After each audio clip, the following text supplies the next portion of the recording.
बिस्मिल्लाहिर्रहमानिर्रहीम। नाजरीन, आज मैं सुई गैस ऑफिस हैड गुजरात के सामने मौजूद एक नई वीडियो इनफॉर्मेटिव लैके तुहाडे सामने पेश होया जिहड़ी कि ज़्यादा बिल दे मुतलक है। अज असी मीटिंग की है गुजरात सुई गैस के अफसरान नाल और उथों न्यू इनफॉर्मेशन लई है जिहड़ी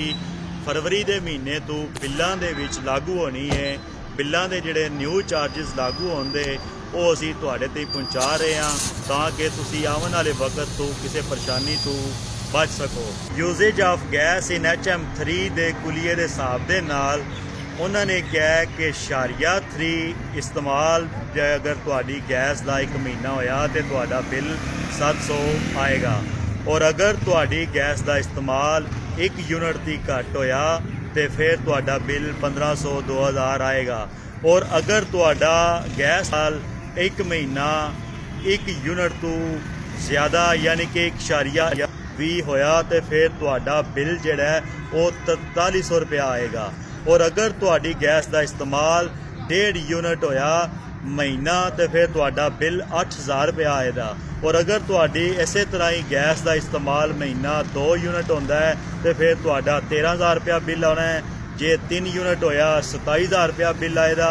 और 4 यूनिट होया तो 52000 तो 65000 रुपया बिल तुहाडा महीना आवेगा फरवरी के महीने तो बाद। इस वास्ते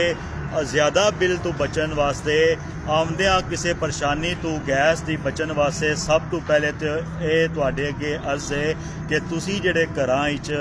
ज़्यादा कनैक्शन दिते ने उन्होंने ख़त्म करो, जिहड़े कंप्रैसर लगाए हुए ने उन्होंने ख़त्म करो क्योंकि साडी अफसरान नाल मीटिंग हुई है और उन्होंने कहा और तुसी ये फरवरी के महीने तो बाद जिहड़ी हुण बिल आण दे तुसी आप वेख लो दे कि गैस बहुत ज़्यादा इन्होंने महंगी कर दी है और उहदे बचन का सिर्फ एक ही हल है कि तुसी गैस का इस्तेमाल घटाओ और अपना ज़्यादा बिल तो बच सको। बहुत मेहरबानी, शुक्रिया।